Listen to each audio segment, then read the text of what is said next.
Imagine you're building a dashboard. You know what questions you need to answer for your users, and you've built a low-fidelity mock-up that outlines your plans for what charts you'll make. Plus, you've identified the appropriate tools to use. Now, it's time for the next step, designing the visualizations. In upcoming lessons, you're going to have the opportunity to practice creating charts and dashboards yourself. You'll start by delving deeper into the trade-offs you must consider while building BI visualizations. Then, you'll apply design best practices and your BI knowledge to create a chart in Tableau. Once you complete your chart, you'll explore effective ways to organize elements within a dashboard. You'll use your design skills yet again, but on a larger scale.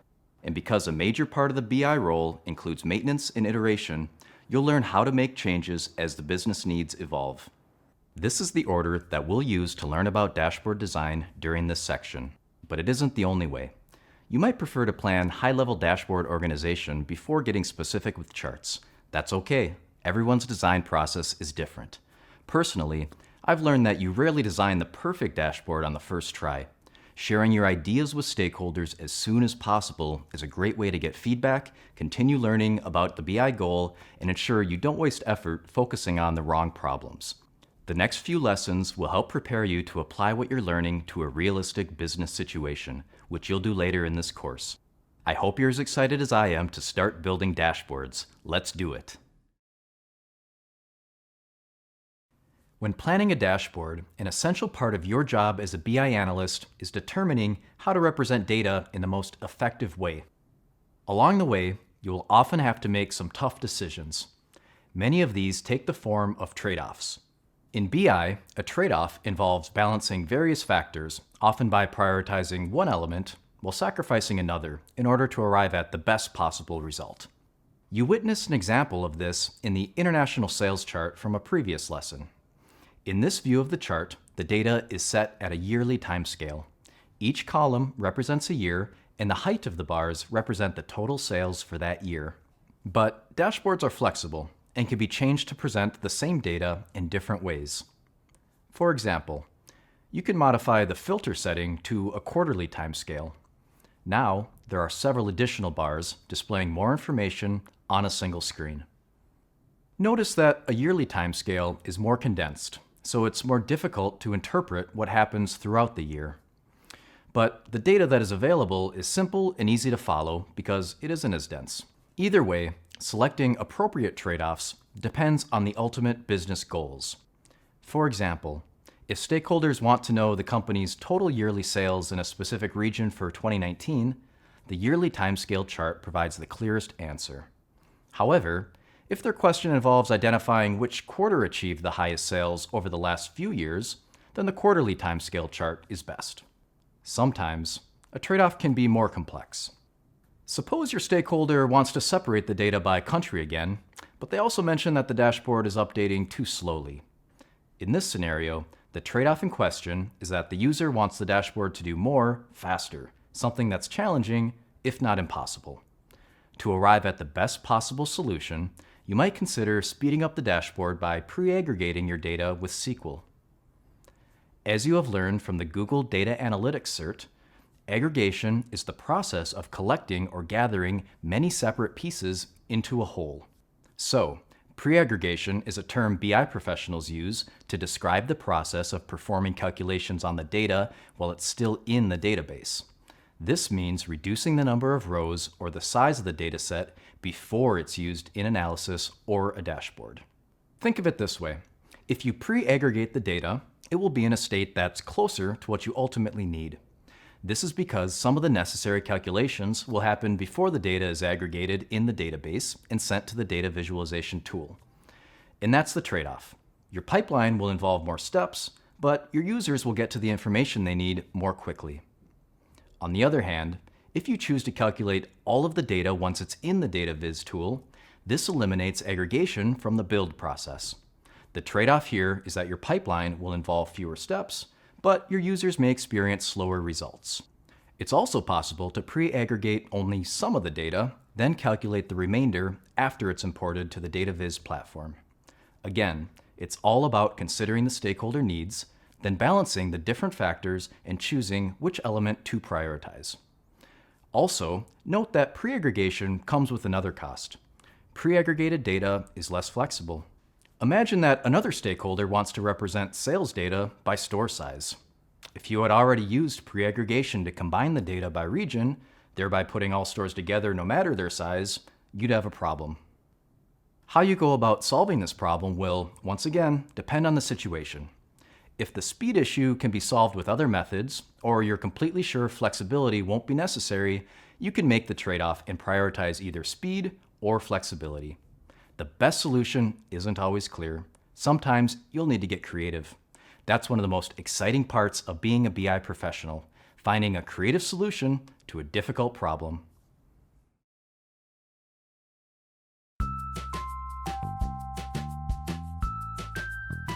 My name is DeAndrea, and I'm a product operations and strategy lead for Google Wallet. I support the product management organization in launching payments products for Google. I specifically work on the Google Wallet app, which allows users to store their credit cards, loyalty cards, driver's license, and other items on Android devices. Business intelligence is used to drive key decisions in an organization. In my current role within payments, business intelligence has allowed us to identify what are key markets where we should continue to grow and spread Google Wallet. We look at a lot of different information to try to understand, is a market ready for a payment solution? So what's the kind of adoption of devices that will be compatible with the Google Wallet? Do stores have kind of offline payments set up where they can accept contactless? And so we use that data and that business intelligence information to figure out if a market is ready for something like Google Wallet, or is there more work to do on the partnership side to ensure that consumers would have the opportunities at their disposal if they had a Google Wallet to actually pay contactless in store. Anytime you recommend something, people are going to ask to see the data. They're going to want to know why what you're saying makes sense. And there's no way to do that without business intelligence, without understanding kind of what is feeding the opinion or recommendation and why that idea is the best one to go with. In a previous role, I ran a survey where we asked all of our advertising customers kind of like, what do you think about your relationship with Google? Is ads serving your needs? Are your sales reps serving your needs? What can we do differently? What can we do better? How can we best support and enable your business? So after we ran the survey, we got a ton of data back.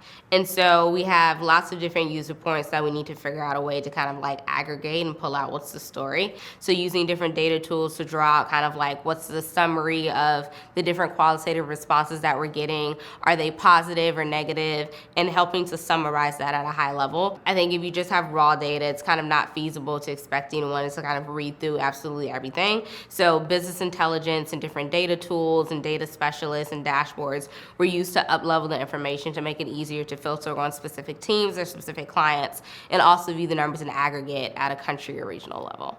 Business intelligence is a fantastic career path for anyone that's looking to grow and hone skill sets to be in a leadership position later on. Stick with it, always have an open mind, always continue to learn and grow, and I'm excited to maybe see you all one day and work with you all on business intelligence.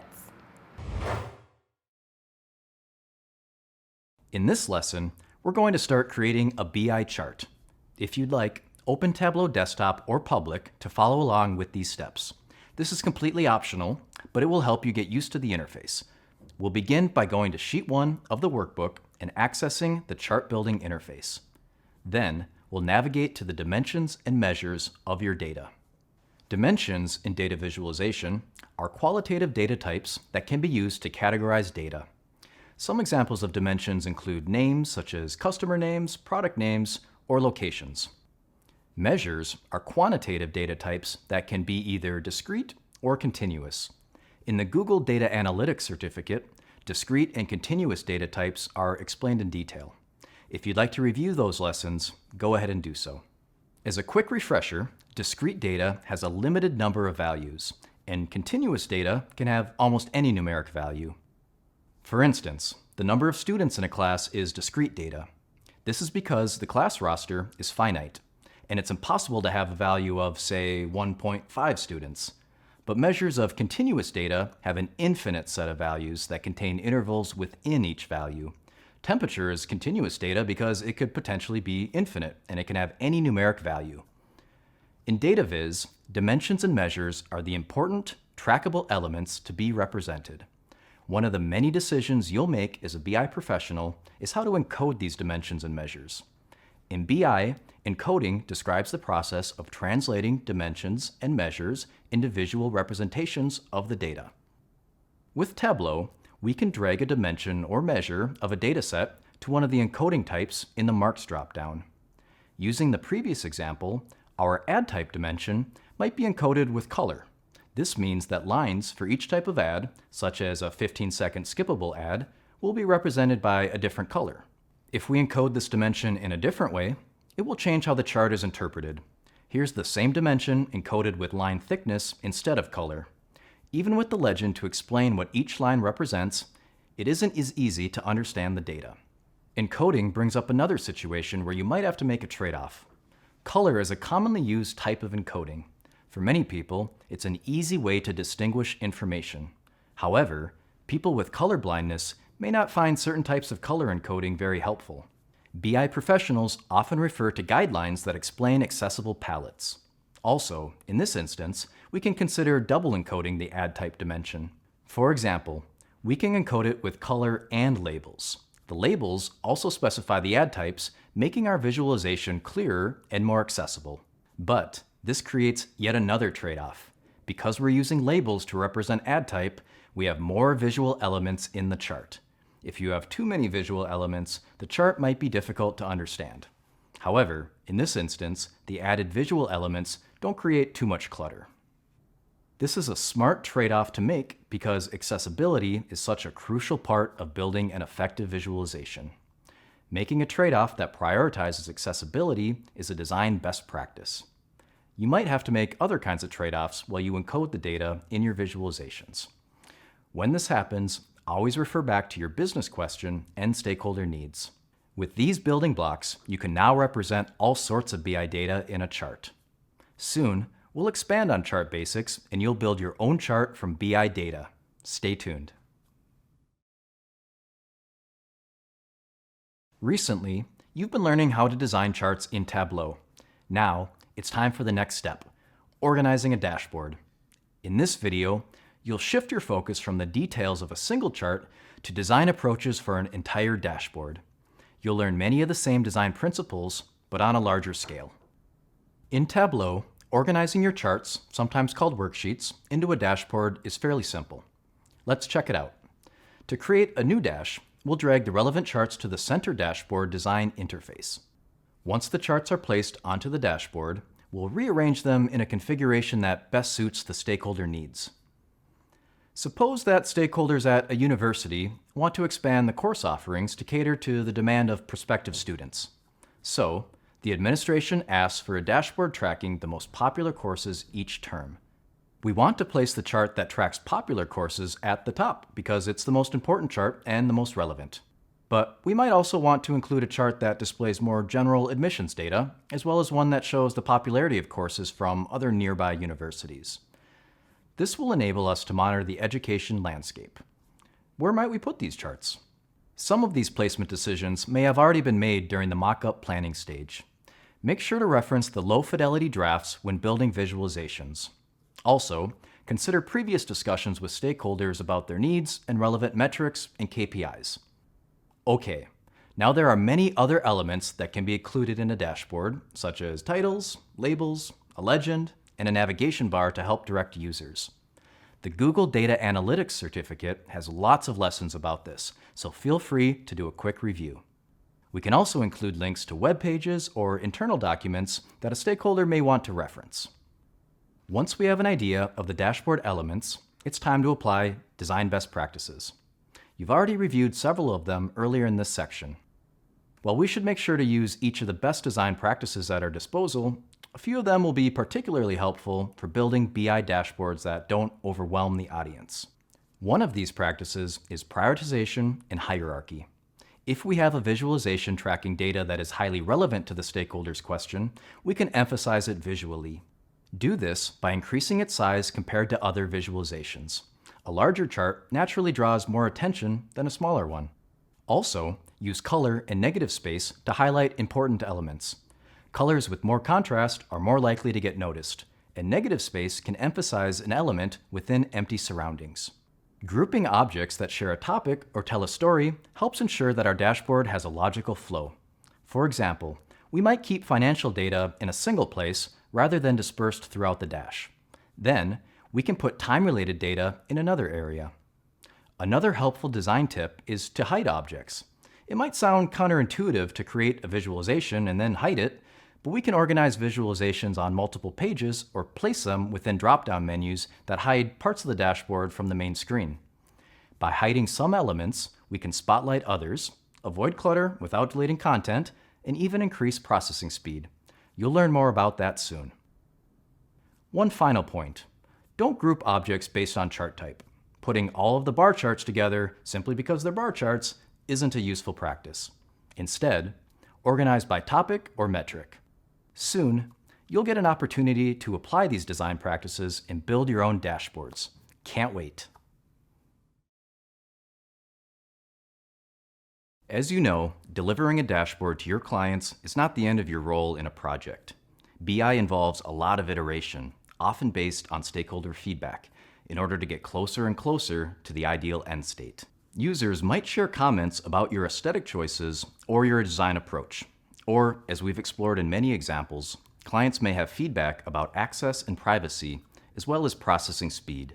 Speed is critical in BI, so let's begin by identifying some common causes of slow processing speed and learn how to fix them. You've probably figured out that processing speed describes how quickly a program can update and load a specific amount of data. If the load is too high, then processing speeds will be slow, and the tool might even crash. This can make it difficult or frustrating to work with a dashboard. Of course, the greatest contributors to high loads and slow processing speeds are the volume of data and the number of measures and dimensions included. Naturally, the more data, the greater the volume of information being processed and visualized at a given moment. Also, the number of tabs in a dash can affect processing speed. If there are several tabs, you can better organize your visualizations. However, having too many tabs may slow things down. Yet another BI trade-off. Begin considering how to reduce load and increase processing speed at the start of your planning. As a rule, you should begin broadly, then narrow your scope. In other words, identify the priority KPIs, then consider and refine supporting information. Along the way, you might find that a metric you were originally asked to track is no longer relevant to your stakeholder's business question. In this case, you can remove it from your dashboard, which will help things move more quickly. In addition, you can optimize processing speeds by changing the calculations in your database.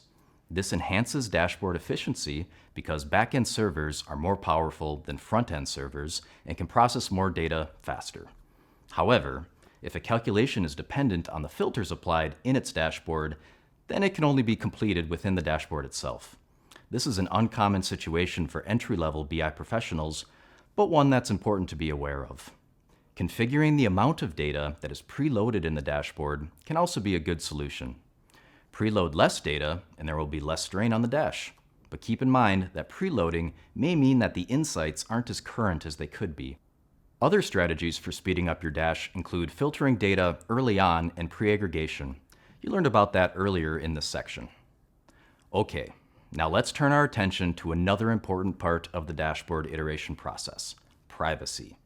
As you know, a dashboard may be used by many stakeholders within a company.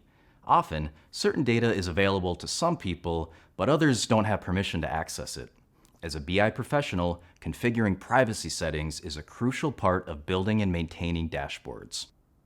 There are several types of privacy permissions, but we're going to focus on three main levels: public availability, object-level permission, and row-level permission. If your dashboard is publicly available, it's accessible to anyone. Use this unrestricted setting to share a dashboard with the general public. The next is object-level permission.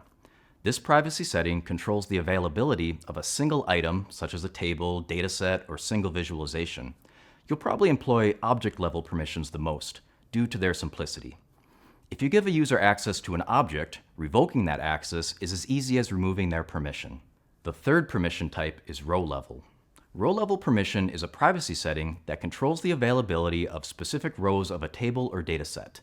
This type of privacy setting is a bit more complex because it must be set up in the database rather than the visualization tool. Configuring complex permissions, where data from several sources is selectively available to different groups, is something that even some experienced professionals find difficult. You likely won't need to understand every detail about permissions when starting out in BI. You may even be on a team with a data engineer who will work with you to configure permissions. For now, you've learned some important fundamentals about iterating dashboards based on stakeholder feedback. Next, you'll get the opportunity to continue applying this knowledge to your own dashboards. I hope you're as excited as I am. Congrats on completing this section. You're really making excellent progress. You've learned more about the trade-offs involved in building a dashboard and how they affect data visualization. By understanding these trade-offs and making the right decisions about them, you can answer your stakeholders' questions more efficiently. You also explored how to design a BI chart. This lesson expanded on your prior data viz experience by focusing on flexibility and interactivity. Once again, you learned about the kinds of trade-offs you might make while encoding your data's dimensions and measures. Next, you organized charts and other BI viz elements into a dashboard. You considered how to apply these design best practices to make clear and concise dashboards that effectively answer business questions. And you delved into the impact of processing speed and how it contributes to usability and responsiveness. You also investigated the different privacy permissions which affect how you work with your data and share it with stakeholders. Coming up, you'll get more practice creating dashboards and apply your design skills and BI experience to a realistic business scenario. But before that, you have another challenge. This was a hefty chapter with a lot of material to cover. But not to worry. If you need more time to review, you can always return to the videos, readings, activities, and practice quizzes. And of course, be sure to check out new entries from the latest glossary. When you're ready, proceed to the graded assessment. Good luck. Welcome back. In the next few videos, we'll explore something called data aggregation. Aggregation means collecting or gathering many separate pieces into a whole. For example, the Milky Way galaxy is an aggregation of stars, dust, and gases. So data aggregation is the process of gathering data from multiple sources in order to combine it into a single summarized collection. In data analytics, a summarized collection or summary describes identifying the data you need and gathering it all together in one place. For example, let's say you have a cabinet full of different puzzles. One day, a shelf breaks and all the boxes topple over, scattering the puzzle pieces everywhere. To get each puzzle organized again, you need to identify the pieces that correspond to each particular puzzle, gather them together, and put them back into their correct boxes. Only then can you work with these pieces and create a complete picture. So in data, the puzzle pieces represent the data that lives in different separate data sets. Getting them organized is the aggregation process. Then the piles of pieces that complete a single puzzle become your summary.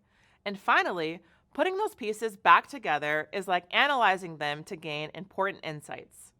Data aggregation helps data analysts identify trends, make comparisons, and gain insights that wouldn't be possible if each of the data elements were analyzed on its own.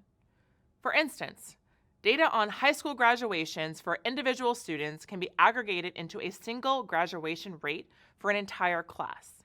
Data can also be aggregated over a given time period to provide statistics such as averages, minimums, maximums, and sums. For example, that same yearly graduation rate data can be aggregated once again into a summary that shows us graduation rates for districts, states, and countries. Here's another example. Let's say you had data on real estate sales in a particular neighborhood for each of the past 10 years. If you aggregated all of that data, you'd be able to discover the average price of a home in that area and how values have increased or decreased over time. Functions are a big help in making data aggregation possible. You'll learn how to use some of the most common ones to create your summaries soon. In addition, we'll talk about aggregating data using something called a subquery. You've seen SQL in action, and you understand that a query is a request for information from a database. So a subquery, also called an inner or nested query, is a query within another query. After the next several videos, you'll know how to aggregate data and understand the tools you'll be using along the way. Let's get started. I don't know about you, but when I'm choosing a movie to watch, I sometimes get stuck between a couple of choices. If I'm in the mood for excitement or suspense, I might go for a thriller. But if I need a good laugh, I'll choose a comedy. If I really can't decide between two movies, I might even use some of my data analysis skills to compare and contrast them. Come to think of it, there really needs to be more movies about data analysts. I'd watch that. But since we can't watch a movie about data, at least not yet, we'll do the next best thing: watch data about movies. We're going to take a look at this spreadsheet with movie data. We know we can compare different movies and movie genres. Turns out you can do the same with data and data formats. Let's use our movie data spreadsheet to understand how that works. We'll start with quantitative and qualitative data. If we check out column A, we'll find titles of the movies. This is qualitative data because it can't be counted, measured, or easily expressed using numbers. Qualitative data is usually listed as a name, category, or description. In our spreadsheet, the movie titles and cast members are qualitative data. Next up is quantitative data, which can be measured or counted and then expressed as a number. This is data with a certain quantity, amount, or range. In our spreadsheet here, the last two columns show the movie's budget and box office revenue. The data in these columns is listed in dollars, which can be counted, so we know that data is quantitative. We can go even deeper into quantitative data and break it down into discrete or continuous data. Let's check out discrete data first. This is data that's counted and has a limited number of values. Going back to our spreadsheet, we'll find each movie's budget and box office returns in columns M and N. These are both examples of discrete data. They can be counted and have a limited number of values. For example, the amount of money a movie makes can only be represented with exactly 2 digits after the decimal to represent cents. There can't be anything between 1 and 2 cents. Continuous data can be measured using a timer, and its value can be shown as a decimal with several places. So let's imagine a movie about data analysts that I'm definitely going to star in someday. You could express that movie's runtime as 110.0356 minutes. You could even add fractional data after the decimal point if you needed to. There's also nominal and ordinal data. Nominal data is a type of qualitative data that's categorized without a set order. In other words, this kind of data doesn't have a sequence. Here's a quick example. Let's say you're collecting data about movies. You ask people if they've watched a given movie. Their responses would be in the form of nominal data. They could respond yes, no, or not sure. These choices don't have a particular order. Ordinal data, on the other hand, is a type of qualitative data with a set order or scale. If you asked a group of people to rank a movie from 1 to 5, some might rank it as a 2, others a 4, and so on. These rankings are in order of how much each person liked the movie. Now let's talk about internal data, which is data that lives within a company's own systems. For example, if a movie studio had compiled all of the data in the spreadsheet using only their own collection methods, then it would be their internal data. The great thing about internal data is that it's usually more reliable and easier to collect. But in this spreadsheet, it's more likely that the movie studio had to use data owned or shared by other studios and sources because it includes movies they didn't make. That means they'd be collecting external data. External data is, you guessed it, data that lives and is generated outside of an organization. External data becomes particularly valuable when your analysis depends on as many sources as possible. A great thing about this data is that it's structured. Structured data is data that's organized in a certain format, such as rows and columns. Spreadsheets and relational databases are two examples of software that can store data in a structured way. You might remember our earlier exploration of structured thinking, which helps you add a framework to a problem so that you can solve it in an organized and logical manner. You can think of structured data in the same way. Having a framework for the data makes the data easily searchable and more analysis ready. As a data analyst, you'll work with a lot of structured data, which will usually be in the form of a table, spreadsheet, or relational database. But sometimes you'll come across unstructured data. This is data that is not organized in any easily identifiable manner. Audio and video files are examples of unstructured data because there's no clear way to identify or organize their content. Unstructured data might have internal structure, but the data doesn't fit neatly in rows and columns like structured data. And there you have it. Hopefully you're now more familiar with data formats and how you might use them in your work. And in just a bit, you'll continue to explore structured data and learn even more about the data you'll use most often as an analyst, coming soon to a screen near you. Hello again. We've already discussed how helpful data visualizations can be when we want to fit a lot of knowledge into a small space. Now it's time to explore a powerful tool that can help you create these visualizations and bring your data to life. It's called Tableau, a visual analytics platform that makes it a lot easier to explore and manage data. You might remember hearing a bit about Tableau in some of our earlier discussions, but you're about to discover even more. Plus, when you get comfortable with Tableau, you'll find it even easier to use similar tools, giving you another skill that'll help you stand out in the job hunt. Coming up, we'll cover some of the features that make Tableau effective for visualizations and why it's used across industries. After that, the fun really starts. We'll jump right in and explore the Tableau interface, identifying and applying the various tools it has to offer. I'll show you how to add data sources, control visual elements, and work with a variety of features that'll make your visualization really powerful.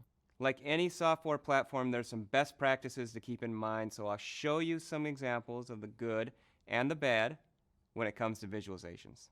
We'll also get creative, using color vision deficiency palettes to make our visualizations more accessible, and we'll show you how multiple data sources can be combined to tell a more comprehensive story. By the time we wrap up here, you'll be able to publish your own visualizations on Tableau. I am so excited to lead you on this Tableau tour. It's another useful tool that you'll be able to turn to as a future data analyst so that you can visualize and publish data you care about. After all, data has a story, and this is your chance to share it with others. All right, let's discover what it's all about.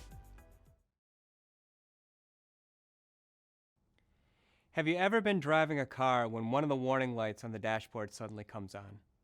Maybe the gas gauge starts blinking because you're getting low on fuel.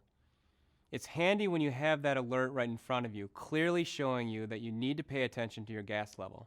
Can you imagine if cars didn't have dashboards? We'd never know if we were about to run out of gas. We'd have no idea if our tire pressure was low or if it was time for an oil change. Without dashboards, if our cars started acting differently, we'd have to pull out the user manual, sift through all that information inside, and try to figure out the problem ourselves. Car dashboards make it easy for drivers to understand and respond to any issues with their vehicles because they're constantly tracking and analyzing the car's status. But, as you've been learning, dashboards aren't just for cars.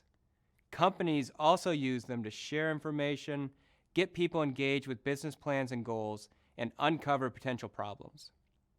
And just like a car's dashboard, data analytics dashboards take tons of information and bring it to life in a clear, visually interesting way. This is extremely important when telling a story with data, which is why it's a big part of number 2 in our 3 data storytelling steps.